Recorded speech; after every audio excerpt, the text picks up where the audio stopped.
Blizzcon 2019, Day 1. Obviously, we have some stuff to talk about. This is MultimediaJay Radio Style for Friday, November 1st, 2019. Let's start the show. MultimediaJay Radio Style.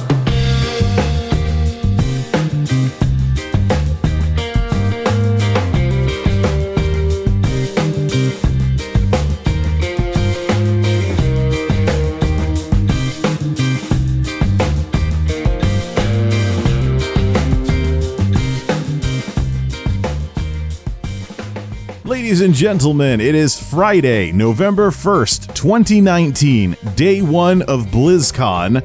There is hype all over the place for the recently, now formally announced World of Warcraft Shadowlands expansion, and some of the big changes coming to that game in the next expansion, which I'm sure is going to ignite the hell out of the patch mentality that World of Warcraft often causes, where you play a game because of stuff that hasn't happened yet. I've talked about that before. I'll link that in the end screen for now.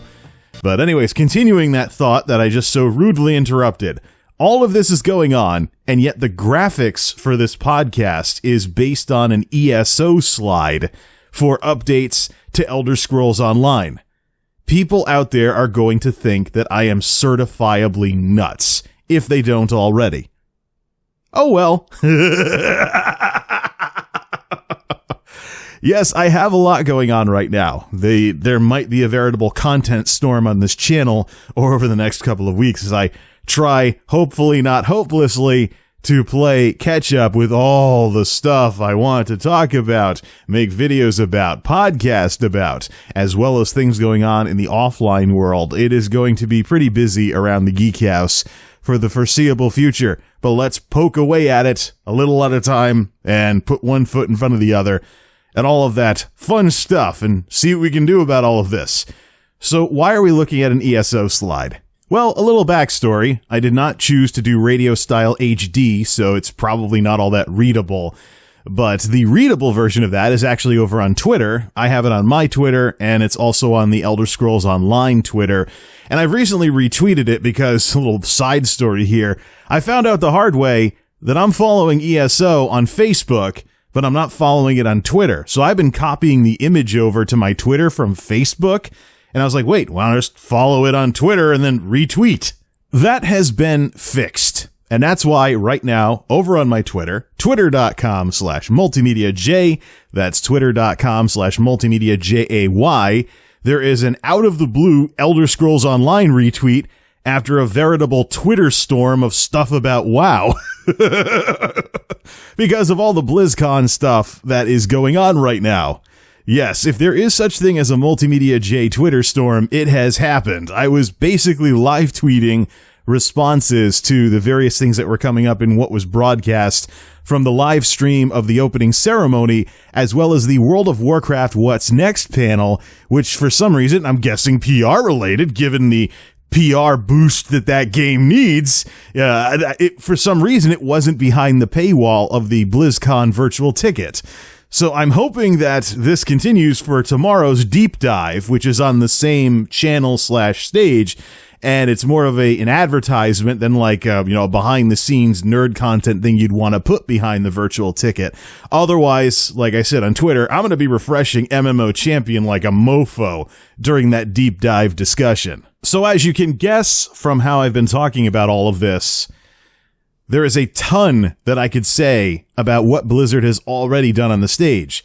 From J. Allen Brack's, what if you want to call it an apology for the PR mess that's been going on with the company over the last several weeks, to the discussion of Shadowlands, to stuff that put a nice big smirk on my face, like, Shadowlands. So the leak, which someone said, someone admitted to faking that, but it actually was real. It really is going to be Shadowlands, and I'm just over here chuckling because Final Fantasy had Shadowbringers earlier this year, and now we have Shadowlands. Is this going to be an RPG copycat situation again, like a couple of years back, when it seemed like every major RPG out there had some kind of huge dragon of some sort? But hey, why am I complaining about role-playing games having huge dragons? Okay. So, again, what does this have to do with ESO? We're getting to it. I tell you, I have so much stuff to talk about, stuff to podcast about, and I still want to make tech videos, darn it. I've got stuff sitting that should have been deployed by now in terms of new things to fiddle with around the Geek House, because I haven't gotten to that stuff yet. I'm getting a backlog of stuff to do again. Woo! Yeah. Well, I suppose it's just like old times for people that wanted me to cheer up about the current depressing YouTube and otherwise situation. But let's take a look at this slide here. This slide, featuring a performance improvement timeline for Elder Scrolls Online, has been going around social media on and off for the past several months. And what I like about this is that this represents concise, consistent, accountable communication to the player base for Elder Scrolls Online. There are some issues with the game on the technical side. The game's not all that great at doing stuff with multiple cores, for example. I mean, it's embarrassing. I go to play ESO, and not only are the graphics blah compared to Skyrim Special Edition, which was redone with a 64-bit code base and better support for multiple processor cores than the original Skyrim of 2011, but even, the performance and stuff, it's kind of sad when you see you're only using 20% of your CPU and 60% of your graphics card's power, but the game still can't do 60 FPS because of code issues with how data is managed between all of those systems. And then you go into the nitty-gritty with something like MSI Afterburner, and you see that most of the work is being done by a core, maybe 2 cores, and you're like, I have a 4-core 8-thread CPU. I have an i7 Skylake. It's got a couple of years on it, but it has plenty of punch. There's newer stuff nowadays that's better, but the progression of CPUs in today's world is away from 5 gigahertz and beyond towards more architecture-based improvements to computer performance. I think at some point, computers are going to have to cave and start having processors similar to smartphone processors in order to continue moving forward in terms of performance. Compare, for example, an Intel Core whatever or an AMD Ryzen to something like the Qualcomm Snapdragon and some of the special setups for low-power cores, graphics cores, mathematical cores, and other stuff that goes on smartphone processors. And you can suddenly start to get really bored with how computer processors work. It's just the way things have been as mobile has carved out a niche for itself over the last several years. So ESO has some catching up to do. It's not the best looking MMO that I play. Of course, that's subjective. We're talking about art here, so depends on what your style is. It's also not the best performing MMO that I play. It's great with player freedom, though. There is no greater current example of a game that rewards player freedom, maybe even to the extent of rewarding player freedom a little too much, than Elder Scrolls Online. But what I like about this slide is that it basically represents respectful, regular communication and follow-up with the player base. A couple of months ago, there was something that said, hey, we're working on this. This is going to come next. That's going to come after that. Now, hey, this is done. Now we're working on this. This is going to come next. That took longer than we thought it would, so that's delayed, but it's to the point and it's respectable to the player base. There is no Blizzard definition of quote-unquote soon here. It is, okay, this is going to be happening. Next update, you're going to get these improvements to the game. And we'll update you in a couple of months or weeks or whatever when we're getting closer to release. Or, shall I say, Q1 2020 in development right now, according to this current slide. It's nice to see developers take this kind of attitude towards their customer base, in this case, people who play an MMO. But what's more important here, and the reason I even am talking about this in the first place, and the reason why I'm showing an ESO slide in the first place, is that with some of the things that Blizzard's brass, or should I say Ian Hazzikostas, we're talking about on the BlizzCon stage today, a lot of it sounds similar to ESO. You'd think that WoW Shadowlands was actually starting to take some hints from ESO or even rip off ESO, if you want to say that sort of thing. And if I look back at my little quote-unquote MultimediaJay Twitter storm from earlier, So let's look at all the references to ESO. Let's go back down to, where is it? October 31st? Yeah, so the last time I mentioned that slide, made fun of my little joke about BlizzCon. Hey, guess what? Next expansion, your protection paladin will generate 10% more threat. Thunderous applause. Had to sneak that in. So, let's see here. So when I saw the choose a covenant thing on the slides of the reveal for Shadowlands, I was like, are they going to do multi-faction PvP like ESO as opposed to always Alliance and Horde all the time? So I don't know if I got an answer to that. But anyways, choice, agency, and self-expression. Has it Costas? Because they said, oh, the next expansion's about player agency and choice and player self-expression. Things like hairstyles and stuff at the end of the end of the segment and stuff like that. Of course, at the time, I was like, is that player freedom like ESO?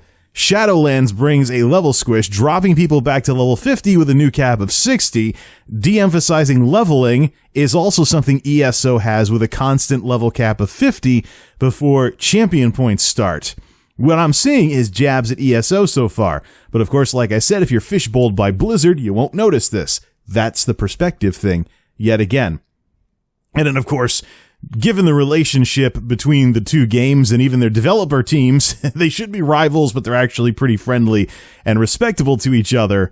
I then wrote afterwards, so if World of Warcraft is taking shots at ESO this year, will Final Fantasy XIV do the same thing in a year or two? Because the developers of Final Fantasy have actually admitted that they do take some inspiration from what Blizzard does with WoW. And it shows up in the experience in Final Fantasy versus World of Warcraft as well. So a lot of mentions to ESO as I was basically live tweeting these big announcements, and even a mention of a JRPG I played in the 90s, Paladin's Quest on the Super NES, known as Lennis over in Japan. So Sylvanas and the Jailer character, do they merge into a giant raid boss like Zygos and Kmat at the end of Paladin's Quest -Lennis back in the 90s? So, and of course I had to make fun of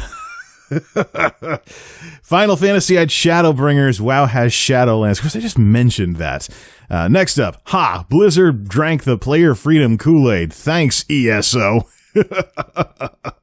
We still got to talk about that, so let's skip a few things here. Where else did I mention ESO? Oh yeah, crafting, reminding me of ESO Crafting 2. There's no RNG in ESO Crafting. You get the materials together and you craft set bonuses, or you craft with stats or something. It's a lot more controllable in ESO once you have the skills and the recipes in order to craft something. Or you can actually go out and get gear in ESO and then use the upgrade system to take it from rare to epic to legendary. So, I also had to throw in, let's see how many other times Hazakostas bashes RNG. Is Asmongold going nuts yet? So, let's see here. Did I mention ESO anymore in any of those tweets? The de-emphasizing leveling thing is because of the new leveling experience. They want every level to matter, and that's been a trend in other games as well, where it's not about grinding all the way up through a bazillion levels to max level, and then the game really begins, which has been a pitfall of MMOs even before World of Warcraft. Guild Wars, with its max level of 20 in the original game, was a protest against grinding away just to get to a fun end game in an MMO. So, let's see here. Oh yes, is WoW's customization getting more like ESO customization to play catch-up there too? Yeah, what I mean by that is, are we going to see slider bars? One of the things that people criticize World of Warcraft for is the character customization. When you create a character, it goes through fixed presets. There is no real slider bar thing. Now, I'm not saying every game has to be like Ion, where you can have a character like those goofy baseball cards from Once Upon a Time, where the player had a gigantic head on an itty-bitty, neck, shoulders, chest, arms, and legs. I don't think we need to have, like, bobblehead characters that are like 3 feet tall with itty bitty arms and legs and stuff like an Ion, but slider bars like what ESO has would be nice. And yeah, I'm back to the top of my Twitter. Woo! Now let's talk about this whole ESO thing and why we're talking about World of ESO Craft in response to this.